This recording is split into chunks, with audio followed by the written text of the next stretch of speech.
प्रिय भक्तों, स्वागत है आपका आस्था का संसार में। आज हम आपको सुनाने जा रहे हैं वर्ष की सबसे पुण्यदायी एकादशी निर्जला एकादशी की व्रत कथा। क्यों सिर्फ एक दिन का यह व्रत साल भर की सभी एकादशियों का फल देता है? क्यों इसे भीमसेन एकादशी भी कहा जाता है? चलिए जानते हैं इस प्रेरणादायक कथा के माध्यम से, जो हमें व्रत की महिमा और भक्ति की शक्ति का बोध कराती है। बहुत समय पहले की बात है, जब पांडव वनवास में थे तो एक दिन भीमसेन, जो अपनी बल शक्ति के लिए प्रसिद्ध थे, व्यास जी के पास आए और बोले, हे पूज्य पितामह युधिष्ठिर, माता कुंती, द्रौपदी, अर्जुन, नकुल और सहदेव ये सभी एकादशी का व्रत करते हैं और मुझे भी उपवास करने को कहते हैं, लेकिन मैं क्या करूं? मुझे भूख बहुत लगती है। मैं भगवान की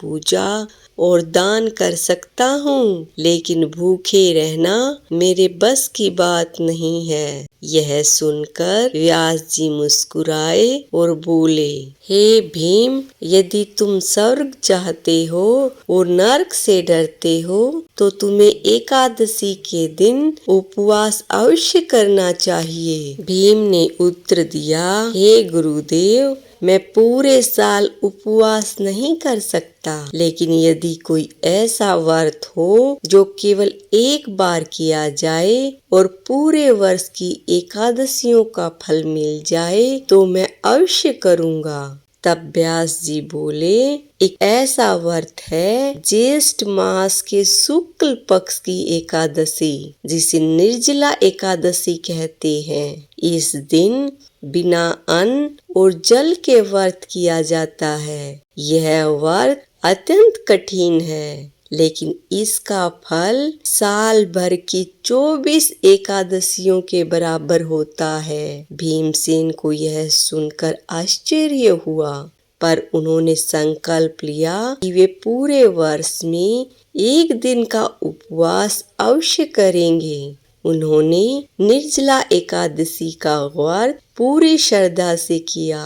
तभी से इस एकादशी को भीमसेनी एकादशी या निर्जला एकादशी कहा जाने लगा।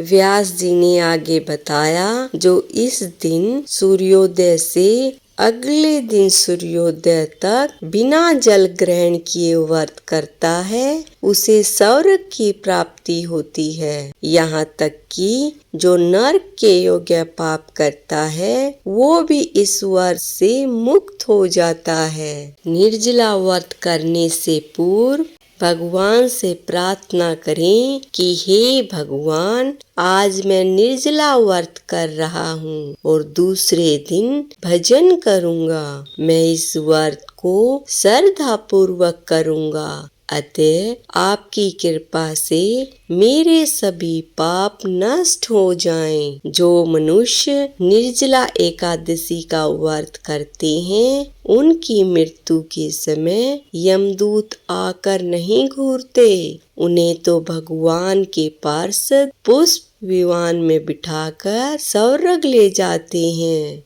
अतः संसार में सबसे श्रेष्ठ निर्जला एकादशी का व्रत है, इसलिए पूरी यातना के साथ इस व्रत को करना चाहिए। इस दिन ब्राह्मण को भोजन कराना, वस्त्र, जूते और जल से भरा कलश दान करना अत्यंत पुण्यकारी माना जाता है और इस दिन ओम नमो भगवते वासुदेवाय मंत्र का जाप विशेष फलदायी होता है। तो भक्तों, ये थी निर्जला एकादशी की प्रेरणादायक कथा। यह एकादशी केवल उपवास नहीं, बल्कि आत्म शुद्धि, श्रद्धा और ईश्वर से जुड़ने का एक अद्भुत माध्यम है। अगर आपको भी यह कथा ज्ञानवर्धक और मन को छूने वाली लगी हो तो इस वीडियो को लाइक करें,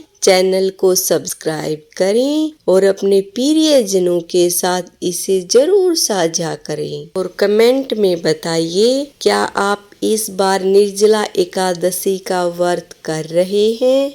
फिर मिलेंगे एक नई पवित्र कथा के साथ। तब तक के लिए खुश रहिए और भगवान में आस्था बनाए रखिए।